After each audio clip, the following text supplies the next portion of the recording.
지난주는 우리 안산 빛나교회 창립 36주년 기념 주일이었습니다. 우리 올로 목사님 설교해 주셨는데 많이 은혜 받으셨지요? 오늘 2주 만에 다시 에베소서 말씀을 묵상하게 되었습니다. 혹시 2주 전에 어떤 말씀이었는지 기억나세요? 사랑합니다. 저는 우리 성도님들이 너무 좋아요. 설교를 잘 잊어버려 두셔서. 그래서 제가 계속 할 게 있습니다. 2주 전의 말씀은 부르심의 소망을 알게 하소서. 바울이 기도했습니다. 하나님, 우리 에베소 성도님들이 꼭 알게 해주세요 하고 3가지를 알게 해달라고 기도했어요. 그 중에 첫 번째가 부르심의 소망을 알게 하소서. 부르심의 소망을 알게 하소서에서 중요한 건 뭐죠? 이 소망이 누구의 소망이다? 하나님의 소망이다. 우리의 소망이 아니라 하나님의 소망을 말해요. 하나님, 우리 에베소 성도님들이 하나님의 소망을 알게 해주세요. 세상의 종교는 그 출발점이 사람입니다. 사람이 자기의 소원, 자기의 욕망, 이걸 이루어줄 신을 사람이 직접 선택하고 그 신을 섬긴 거예요. 그래서 세상의 종교는 사람의 소원으로부터 출발했기 때문에 가장 중요한 가치가 사람의 소원입니다. 기도할 때도 내 소원만 아뢰어도 전혀 문제가 없어요. 그게 믿은 이유니까요. 반면에 우리 기독교는 출발점이 하나님입니다. 하나님께서 당신의 자녀들을 선택하셨고 믿음을 주셔서 하나님을 믿게 하셨어요. 그래서 우리 기독교에서 가장 중요한 가치는 나를 부르신, 나를 믿게 하신 하나님의 소원이 무엇이냐 하는 것입니다. 우리는 기도할 때도 내 소원만 아뢰는 게 아니라 하나님의 소원을 먼저 아뢰야 돼요. 너희는 먼저 그의 나라와 의를 구하라. 하늘에 계신 우리 아버지, 이름이 거룩히 여김을 받으시오며 나라에 임하옵시며, 하나님, 당신의 이름이 거룩히 여김 받기를 원합니다. 당신의 나라가 이 땅에 이루어지기를 원합니다. 내 소원보다 누구의 소원? 하나님의 소원을 더 중요하게 생각해야 되는 게 우리 기독교인들이에요. 그런데 하나님을 믿으면서도 세상 사람들처럼 믿는 사람들이 있어요. 하나님의 소원보다 내 소원이 더 중요한 거예요. 그런 사람을 우리가 뭐라고 불러요? 드림의 사람이라고 부릅니다. 꿈의 사람, 욕망의 사람. 우리가 예수를 믿으면서도 드림의 사람으로 산다는 것, 내 꿈을 위해 산다는 것은 정말로 비극입니다. 왜냐하면 우리는 그렇게 지음받지 않았거든요. 하나님은 우리를 드림의 사람으로 짓지 않으셨어요. 하나님은 우리를 하나님의 소원을 중요하게 생각하는 비전의 사람으로 지으셨습니다. 하나님의 영광을 위해 살아가도록 지으셨어요. 그런데 인간이 이걸 거부했습니다. 내가 왜 하나님의 영광을 위해 살아요? 싫어요. 나는 내 욕망을 위해 살 거예요. 그게 사람이 선악과를 따먹은 이유입니다. 이후에 사람은 철저하게 나를 위해 삽니다. 내 소원을 위해서, 내 욕망을 위해 삽니다. 비전의 사람으로 지음받았는데 그 자리를 이탈해서 사람이 드림의 사람으로 살아가는 것입니다. 이걸 성경이 타락이라고 부릅니다. 성경이 말하는 타락은 어떤 나쁜 짓을 하는 게 아니라 내 본연의 위치를 벗어나서 하나님의 소원을 위해 살아야 될 사람이 나의 소원을 위해 사는 것, 내 욕망을 위해 사는 것, 이걸 타락이라고 부릅니다. 그런 우리를 하나님께서 불러주셨어요. 나를 위해 살겠다고 하나님을 배반하고 떠난 우리를 하나님께서 다시 품어주셨어요. 이게 구원입니다. 그래서 구원받은 우리는 이제 누구로 살아야 되느냐? 비전의 사람으로 살아야 되는 거예요. 내 꿈을 위해 사는 드림의 사람이 아니라 하나님을 위해서 살아가는, 하나님의 소원을 위해서 살아가는 비전의 사람이 되어야 하는 것입니다. 그런데 여전히 하나님 품에 안겨서도 드림의 사람으로 살아가는 이들이 있어요. 하나님을 믿는다고 하면서도 여전히 하나님의 소원과 상관없이 내 욕망을 위해서 살아가는 사람들이 있어요. 이게 얼마나 비극이냐 하는 것입니다. 그래서 바울이 기도했던 것입니다. 하나님, 우리 에베소 성도님들이 알게 해주세요. 부르심의 소망을 알게 해주세요. 하나님의 소원이 무엇인가를 깨달아서 그 하나님의 소원을 위해서 살아가는 사람들이 되게 해주세요. 이게 2주 전에 전했던 설교의 핵심입니다. 오늘은 바울이 했던 기도의 두 번째 내용을 살펴보려고 합니다. 바울은 어떤 기도를 했을까요? 무엇을 알게 해달라고? 18절입니다. 시작. 너희 마음의 눈을 밝히사 그의 부르심의 소망이 무엇이며, 두 번째, 성도 안에서 그 기업의 영광의 풍성함이 무엇이며. 하나님, 우리 에베소 성도들로 하여금 알게 해주세요. 성도 안에서 그 기업의 영광의 풍성함이 무엇인지를 알게 해주세요. 기업의 영광의 풍성함이라는 게 도대체 무슨 말일까요? 이 기업에 대해서는 제가 계속해서 말씀드렸습니다. 기업이 뭐라고요? 성경이 말하는 기업은요, 가문 대대로 물려지는 재산과 사업을 말한다고 그랬어요. 우리 가문 사람들을 대대로 먹고 살게 해주는 우리 삶의 터전, 그래서 우리 가문을 유지시켜주는 삶의 근간, 이걸 기업이라고 그랬어요. 그래서 이스라엘 사람들은 기업을 자기 목숨보다 소중히 여겼습니다. 누가 억만금을 준다고 해도 이 기업을 절대로 팔지 않았어요. 우리 가문의 보물 1호, 그게 기업이에요. 이렇게 기업이 소중한 것이기 때문에 성경에서는 기업을 이런 때에 씁니다. 세 가지 경우에, 첫 번째, 하나님이 주신 것을 말할 때 기업이라고 얘기해요. 얘들아, 이 가나안 땅을 하나님께서 너희에게 기업으로 주셨어. 너희는 이 가나안 땅에서 대대로 먹고 살아야 돼. 이렇게 하나님이 주신 땅, 하나님이 주신 것을 일컬을 때 기업이라고 해요. 두 번째로 무엇을 기업이라고 하느냐면, 우리 하나님을 일컬을 때 기업이라고 얘기해요. 하나님이 우리를 대대로 먹고 살게 해주잖아요. 하나님께서 우리가 살아가는 삶의 근간이 되어주시잖아요. 우리가 하나님 때문에 살잖아요. 그래서 하나님을 향해서도 하나님이 너희 기업이야. 신명기 10장 9절 시작. 여호와가 그의 기업이시라. 여기서 나온 찬송이 아까 불렀던 거, 나의 영원하신 기업 생명보다 귀하다. 그 기업은 누구를 말해요? 하나님. 나의 영원한 기업 되신 하나님, 당신은 나의 생명보다 귀합니다. 이게 그 찬송이에요. 그리고 또 기업은 어떤 때 쓰이냐면, 하나님께서 우리를 일컬으실 때 기업이라고 얘기해요. 네가 내 기업이야.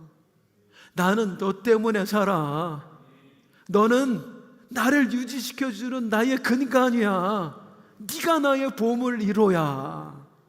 자, 이렇게 기업은 하나님이 주신 땅, 하나님이 주신 것, 또 하나님을 일컬을 때도 기업이라고 하고, 하나님께서 우리를 보시면서도 기업이라고 해요. 그러면 오늘 본문에서 하나님, 우리 성도님들이 그 기업의 영광의 풍성함을 알게 해주세요.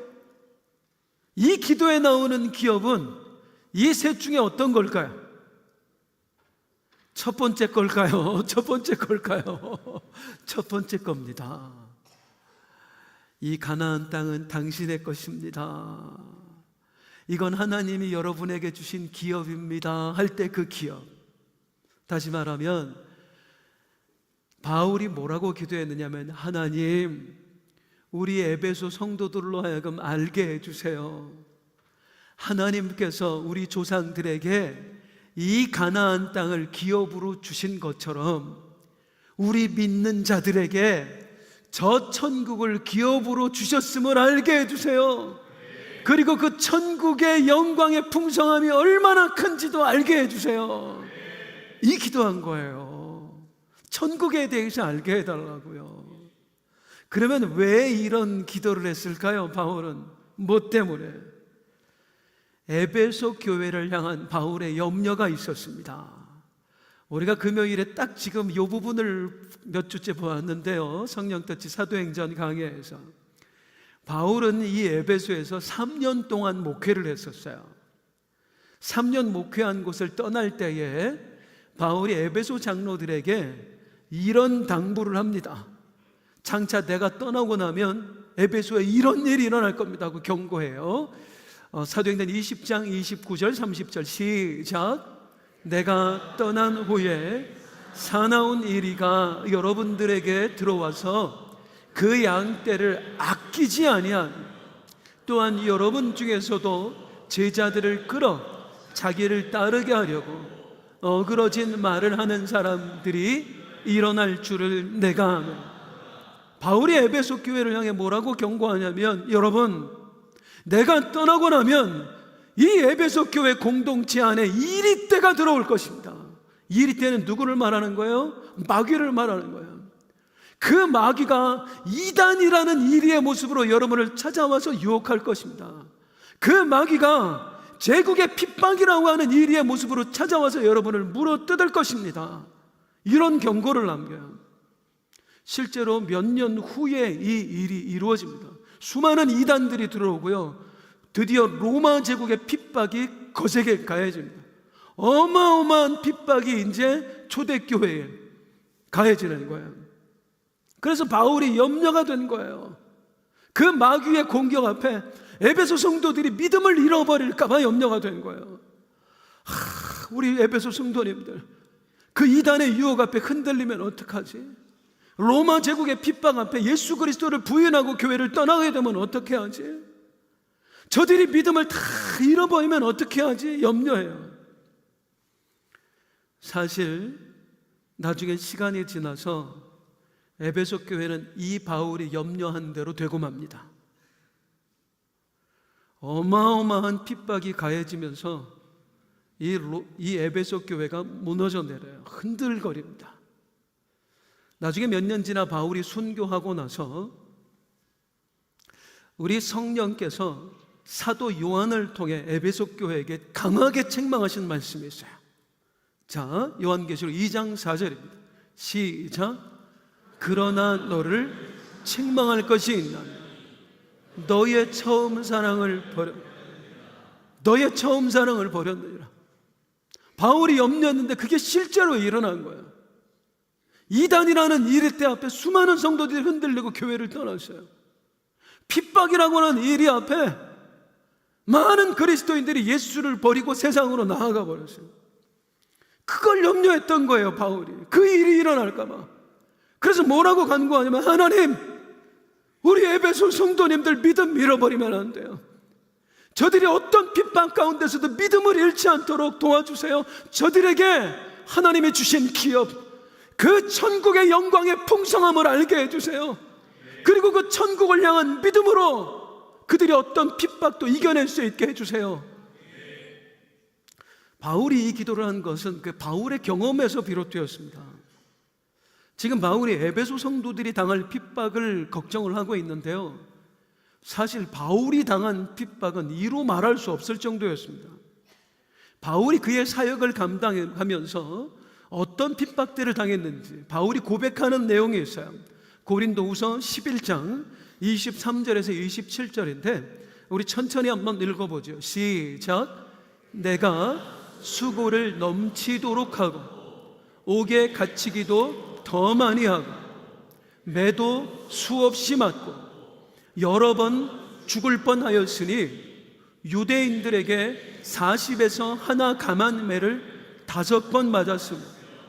3번 퇴장으로 맞고, 1번 돌로 맞고, 3번 파선하고, 일주야를 깊은 바다에서 지냈으며, 여러 번 여행하면서 강의 위험과 강도의 위험과 동족의 위험과 이방인의 위험과 시내의 위험과 광야의 위험과 바다의 위험과 거짓 형제 중에 위험을 당하고, 또 수고하며 애쓰고 여러 번 자지 못하고 줄이며 목마르고 여러 번 굶고 춥고 헐벗었는데, 바울은 이루 말할 수 없는 고통을 당했던 사람이에요. 이 바울이 고백하는 내용 중에 2개만 놓고 볼까요? 바울이 40에서 하나 감한 매, 그러니까 39대를 말합니다. 이 39대의 매를 5번을 맞았다고 그래요. 5번이나 맞았다고 그러니까 우리가 얼핏 생각하기에는 그냥 맞을 만한 매였나 보다, 견딜 만한 그런 매였나 보다. 역사 기록에 의하면 이 40에 하나 감한 매는요, 사람을 아예 반신불구로 만들어서 죽으라고 때리는 매였어요. 이걸 한번 맞으면 온몸의 뼈가 바스러져서 정상인의 생활이 불가능합니다. 그런데 하나님이 붙잡아주고서 또 한 거지, 어마어마한 고통을 바울이 당한 거예요. 3번 태장으로 맞았다 그러는데 태장 1번만 맞아도요, 엉덩이 허벅지살 다 터져 나와서 평생 고름을 안고 살아가야 됩니다. 그런 매를 바울은 3번이나 맞았어요. 온몸에 뼈가 성한 곳이 없었고요, 바울은 늘 이 다리에서 피고름이 철철 나는 상태로 살아야 됐습니다. 죽는 그 순간까지 평생 절름발이로 살았던 거예요. 아까 돌에 맞았다 그러는데 실제로 돌에 맞아 죽은 적도 있었어요, 바울은. 자, 바울이 이런 고통을 당했다. 성도님들, 우리가 고난 중에 있다고 얘기하는데 혹시 묻겠습니다. 여러분 중에 이 정도의 고난을 당하며 사는 분 계십니까? 바울만큼의 고난을 당하며 사는 분 혹시 이 자리에 계신가요? 만약에 바울이 당했던 이 모든 고통을 우리의 일생에 우리가 당해야 한다면, 우리 중에 이 예배당에 와서 지금 예배하는 사람 몇 명이나 될까요? 복음 전하는 건 고사하고 이 고통을 당하면서도 주일날 나와서 예배할 수 있겠어요? 하지만 바울은 어떻게 했어요? 그 모진 핍박과 시련을 당하면서도 의지를 꺾지 않았고요, 복음을 향한 사명을 향한 그의 걸음을 멈추지 않았습니다. 바울은 도대체 어떻게 그럴 수 있었을까요? 바울 스스로가 고백하는 내용이 있어요. 내가 그 모든 고통 속에서도 어떻게 사명을 감당할 수 있었는가? 로마서 8장 18절입니다. 시작. 생각하건대 현재의 고난은 장차 우리에게 나타날 영광과 비교할 수 없다. 할렐루야. 내가 어마어마한 고통을 당하지만, 어마어마한 핍박을 당했지만, 지금 내가 당하는 이 고난은 장차 나에게 주어질 영광과 비교도 할 수 없다. 하나님께서 바울에게 천국을 보여주셨거든요. 바울은 자기가 천국 본 사실을 얘기한 적도 있어요. 그 천국을 보고 나서 어떠한 핍박을 당하더라도 이겨낼 수가 있는 거예요. 그 천국만 생각을 하면, 그 나라에서 주님과 누릴 그 영광만 생각을 하면 40의 하나를 감한 매를 맞아 온몸의 뼈가 바스러지는 한이 있더라도, 이 엉덩이 허벅지살이 다 터져서 피고름이 철철 나고 절뚝절뚝 거리면서 살아야 하죠. 현재 내가 당하는 고난은 장차 나에게 주어질 영광과 비교도 할 수 없어. 이 믿음으로 그 모든 것들을 견뎌냈던 거예요. 이게 바로 소망이 주는 힘입니다. 바울뿐만이 아니었습니다. 우리 초대교회 성도들이 다 그렇게 살았습니다.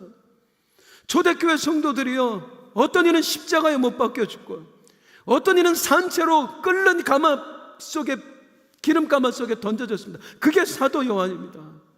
또 어떤 이는요, 자식과 함께 그 원형 경기장에서 사자의 밥이 되어 죽었고요, 역사의 기록을 읽으면 어떤 그리스도인들은요, 네로 왕자가 얼마나 악랄한지요, 이 그리스도인들을 산채로 꼬챙이에 꿰어서 횃불로 썼어요. 로마 시내의 밤을 밝히는, 온몸에 기름을 붓고 불에 태워서 밤새도록 타 죽게 만들었어요. 그런 상황에서도 초대교회 성도들, 주님의 나라를 소망을 했고 하늘나라를 바라보면서 사자의 밥이 되었습니다. 우리 조선의 우리 선조들은 어찌했습니까? 성도들, 일제가 신사참배를 강요하면서 예수를 부인하라고 할 때에 그 앞에 못이 빼곡히 박힌 판자를 깔아놓고 예수를 부인하지 않을 거면 이 못자국 위를 걸어가라고 할 때, 우리 믿음의 선조들이요, 발이 그 못에 찔려서 살점이 다 떨어져 나가고 뼈가 바스러지는 그 상황 속에서도 서쪽 하늘 붉은 노을 영문 밖에 길이 누나 오직 예수 천당, 예수 천당 외치면서 그 못자국 길을 걸어갔습니다. 이게 천국의 소망이 주는 힘이다 그 말이에요. 바울은 그걸 알았어요. 천국을 정말로 소망하는 사람은 어떠한 환난도 이겨낼 수 있다, 어떠한 핍박도 견뎌낼 수 있다. 그래서 자기가 떠나고 나면 핍박당할 이 그리스도인들, 에베소 성도들을 위해서 하나님 아버지 간구합니다. 우리 에베소 성도들이 하나님 주신 기업, 그 천국의 영광의 풍성함을 알게 하여 주시옵소서. 우리 빛나교회 성도들이 그 천국의 영광의 풍성함을 알게 하여 주시옵소서. 그래서 어떻게 하라고? 그 모든 시련 이겨낼 수 있게 해달라고요. 어떠한 핍박 속에서 주님 끝까지 붙들고 살아갈 수 있게 해달라고요. 다시 말씀드립니다. 천국 소망은 어떤 핍박도 견뎌내게 해줍니다. 천국 소망은 어떤 환난 속에서도 믿음을 잃어버리지 않게 해줍니다. 그런데 너무나 안타까운 건 무엇이냐면 우리 그리스도인들이 날이 갈수록 점점 더 이 천국의 소망을 잃어버려 가고 있다는 거예요. 어쩌면 우리가 사는 이 세대는 더 이상 천국을 소망하지 않는 세대가 된 것 같습니다. 사랑하는 성도님들, 묻겠습니다. 천국이 있음을 믿으십니까? 우리가 죽으면 주님 품에 갈 것을 믿으십니까? 예수 믿는 성도 중에 천국 모르는 사람 없어요. 천국을 믿지 않는 사람도 없어요. 성도라면 모두가 천국을 알고 또한 천국을 믿습니다. 그런데 그 정작 그 천국을 소망하며 사는 성도들은 많지 않아요. 천국을 알고 믿는다고 하면서 이 천국을 소망하는 사람 많지 않아요. 예전에는요, 예배 시간에 천국 찬송 참 많이 불렀어요. 잠시 세상에 내가 살면서 항상 찬송 부르다가 날이 저물어 오라 하시면 영광 중에 나가리. 천국에서 만나보자 그날 아침 거기서 순례자여 예비하라 늦어지지 않도록. 천국 갈까 봐 아무도 안 따라 부르잖아요. 옛날에는 천국 찬송이 예배 때마다 참 많이 불려졌어요. 그런데 어느덧 천국 찬송이 어색한 시대가 되어버렸어요. 이거 뭐 장례식에서나 부르는 거 아니야? 막 장례식 이미지가 막 떠올라요. 어느덧 우리가 사는 세상은 성도라는 사람들이 천국의 메시지를 장례식에나 가야 겨우 들을 수 있는 세대가 되어버렸다 그 말입니다. 이 강단에서 더 이상 천국이 외쳐지지 않아요. 장례식에 가야 천국 메시지를 들을 수가 있어요. 사랑하는 성도님들, 아멘 한번 해주세요. 천국은 우리 예수님이 죽으신 이유 중에 하나입니다. 천국은 우리 예수님께서 당신의 목숨을 내어주시면서까지 우리에게 주고 싶어 하셨던 것입니다. 천국은 우리 예수님께서 먼저 가셔서 우리가 오기만을 손꼽아 기다리고 계시는 곳입니다. 천국은요, 우리 믿음의 선조들이 사자밥이 되면서도 예수를 부인하지 않게 해줬던 소망이었습니다. 천국은요, 이 땅의 수많은 선교사들이 자신의 일생을 바쳐 얼굴도 모르는 사람들에게 복음을 외쳐야 했던 이유였습니다. 그런데 그 천국이요, 오늘날에 와서 어떻게 되었냐고요? 죄송합니다만 앞으로 살아갈 날이 얼마 남지 않은 어르신들이나 소망하는 곳이 되어버렸다고요. 아니요, 어르신들도 별로 소망하지 않으시더라고요. 저한테 어르신들이 여러분이 이제 몸 아프다고 기도해달라고, 목사님 여기도 아프고 저기도 아프고 병원에서 막, 그러면 제가 항상 그렇게 기도해요. 하나님, 우리 권사님 이제 주님 가실 날 얼마 남지 않았습니다. 아멘들 안 하세요. 주님 가시는 그날까지 끝까지 믿음 지키다가 멋지게 신앙생활하다가 예배하다가 기도하다가 주님 품에 안기게 해주세요. 여기서는 아멘을 안 하시고요, 안 아프게 해주세요 할 때 크게 아멘을 하세요. 천국을 소망한다고 말하지만 지금은 가기 싫은 거예요. 천국 빨리 갈까 봐 두려워요. 냉정하게 한번 생각해 보자는 말이에요. 천국을 정말로 있다고 믿는 사람이, 진짜로 천국의 영광이 이 땅의 영광과 비교도 할 수 없다고 믿는 사람들이 그 천국에 빨리 갈까 봐 걱정한다는 게 말이 됩니까? 이게 논리적으로 얘기가 되는, 말이 되는 이야기예요. 이런 우리들의 모습을 보시면서 나에게 천국을 주기 위해 당신의 물과 피를 아낌없이 쏟아내신 우리 주님은 과연 어떤 마음이실까요? 저는 이런 현상이 저절로 일어난다고 생각하지 않습니다. 물론 이 원인을 파헤치면 정말 많은 원인이 있겠죠. 우리가 천국을 소망하지 않게 되면 물질 만능주의, 첨단 과학, 그리고 넘치는 풍요로움, 그리고 진리의 실종, 여러 가지를 얘기할 수 있겠지만 가장 근본적인 원인은 마귀 역사입니다. 간교한 사탄이 우리의 마음에서 천국의 소망을 도둑질해 가버린 것입니다. 왜요? 천국 소망을 잃어버린 성도는 더 이상 능력 있는 성도로 살아갈 수가 없거든요. 천국 소망은 천국 소망만 잃어버리게 하는 게 아니라 그리스도인으로부터 능력도 함께 잃어버리게 만들거든요. 사랑하는 성도님들, 천국을 소망하지 않는 성도가 자기에게 찾아온 질병 앞에서 하나님을 원망하지 않을 수 있을까요? 당신 불치병입니다 라는 그 말 앞에서, 3개월밖에 남지 않았습니다 라는 말 앞에서 천국을 소망하지 않는 사람이 하나님을 원망하지 않을 수 있을까요? 천국을 소망하지 않는 사람이 내 피부치가 갑자기 내 곁을 떠났을 때 끝까지 그 믿음을 지켜낼 수 있을까요?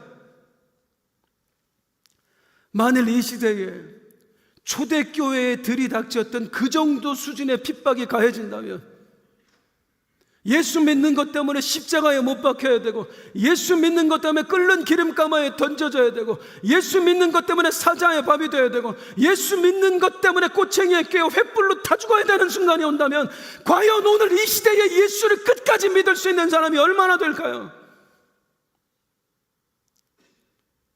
우리가 너무 무뎌진 것 같아요.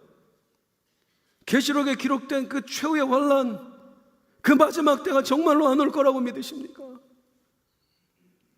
우리가 끝까지 평안하게만 할 수 있을 것 같아요. 마귀는 우리의 믿음을 방해하기 위해서, 우리의 믿음을 뺏어가기 위해서 발악을 할 거란 말이에요. 그런데 정작 그 앞에서 우리의 믿음을 이겨내게 할 수 있는, 믿음을 지켜내게 할 수 있는 소망, 천국의 소망을 우리가 잃어버리고 사는 거예요. 이게 마귀의 역사 없이 되겠느냐고요. 간교한 마귀는 오늘 이 시간도 우리로부터 천국의 소망을 빼앗아가고 있습니다. 천국의 이야기를요, 못 배우고 못 사는 사람들이나 하는 저급한 교리 이야기로 만들어버렸어요. 첨단 과학시대에 무슨 천국이야. 어느덧 이 강단에서 천국 이야기를 하는 목사는 아주 수준 떨어진 목사가 되고 말았습니다. 우리 예수님은 우리에게 천국을 주고 싶으셔서 십자가에 못 박혀 죽으셨는데요, 지금도 우리 예수님은 그 천국에 먼저 가셔서 우리가 올 날만 손꼽아 기다리고 계신데요, 정작 그 예수를 믿는다고 하는 사람들이 천국을 소망하지 않게 된 거예요. 우리 예수님이 어떤 심정이시겠느냐고요. 그래서 저는 다짐해 봅니다. 저는 더 천국을 외치는 목사가 되고 싶습니다. 조국의 강단에서 천국의 메시지가 사라진 이 시대에 천국을 전하면 오히려 수준 떨어지는 목사로 취급받는 이 시대에 저는 존경하는 우리 유재명 원로 목사님께서 36년 동안 이 강단에서 천국 복음을 외치셨던 것처럼 위대한 사도 바울이 에베소 성도들을 위해서 기도할 때 하나님, 우리 에베소 성도들이 천국의 영광의 풍성함을 알게 하소서라고 기도했던 것처럼 저는 이 강단에서 마지막까지도 천국을 외치는 그런 목사가 되고 싶습니다. 왜요? 천국은 진짜로 있으니까요. 그 천국을 정말로 소망하게 된 성도는 어떠한 핍박에도 흔들리지 않게 되니까요. 저는요, 약 10년 전에 있었던 한 성도님의 마지막을 잊지 못합니다.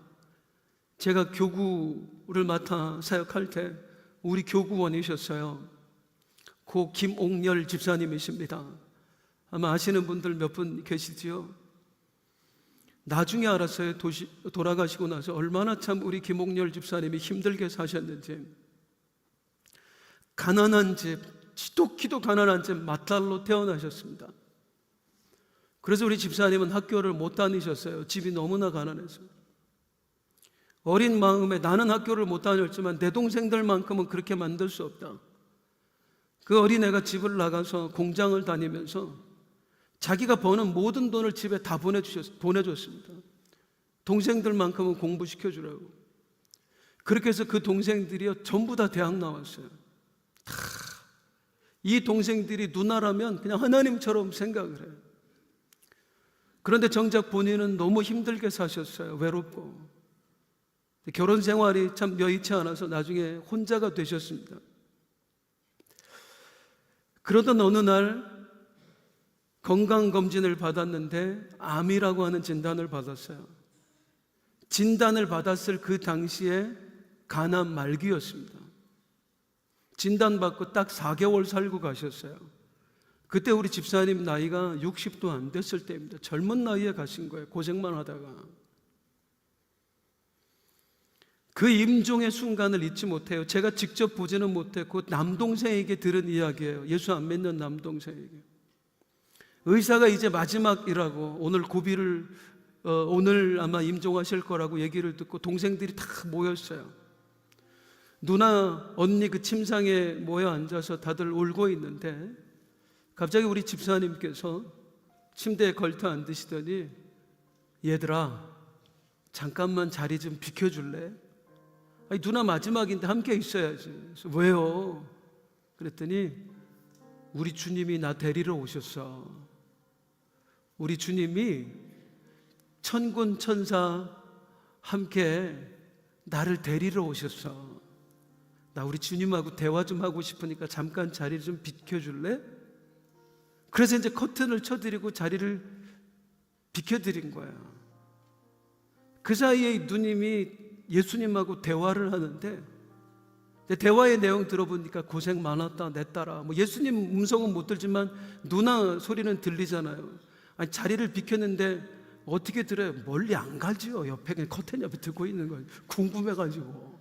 예수님이 왔다니까 30분 동안을 예수님하고 대화하시더래요. 그러더니 이제 됐으니까 커튼 좀 열어줘. 그랬더니 얘들아, 나 주님 나라 간다. 그곳에 가서 영원히 살 거야. 누나 부탁인데 예수 믿어다오. 어릴 때 예수 믿고 커서는 안 믿으니까 꼭 우리 예수 믿고 천국에서 만나자. 그리고 우리 김옥렬 집사님 임종하셨어요.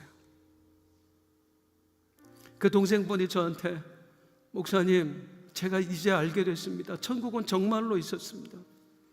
우리 누나 천국 갔어요. 나도 예수 믿고 천국 가고 싶어요. 사랑하는 성도님들, 천국은 정말로 있습니다. 우리가 이 땅에서의 삶을 마무리하면 그 천국에 가게 될 거예요. 그 천국에서의 삶은 이 땅에서 우리가 당하는 어떤 고난도 이겨낼 수 있을 만큼 찬란하고 영광스러울 것입니다. 이 사실 믿으세요? 이 사실 믿으시면 천국 소망하세요. 천국 갈까봐 두려워하지 마시고 그 천국을 소망하세요. 이 사실을 정말로 믿으시면 지금의 고난 앞에서도 당당하세요. 고난아, 너는 잠깐이지만 천국에서의 내 삶은 영원하단다. 그리고 이겨내세요. 천국이 안 믿어지세요? 기도해야지요. 예수 믿는데 천국이 안 믿어지면 기도해야지요. 믿어지게 해달라고. 천국을 믿는데 소망이 안 돼요? 그래도 기도해야죠. 주님, 내가 소망을 잃어버린 것 같다고. 잃어버린 그 천국 소망이 다시 살아나게 해달라고. 진짜로 천국이 믿어지는 순간, 진짜로 천국이 영광스럽게 느껴지는 순간, 우리는 어떤 고난과 시련 앞에서도, 심지어 죽음 앞에서도 우리는 진짜 예수쟁이답게 살 수 있을 겁니다.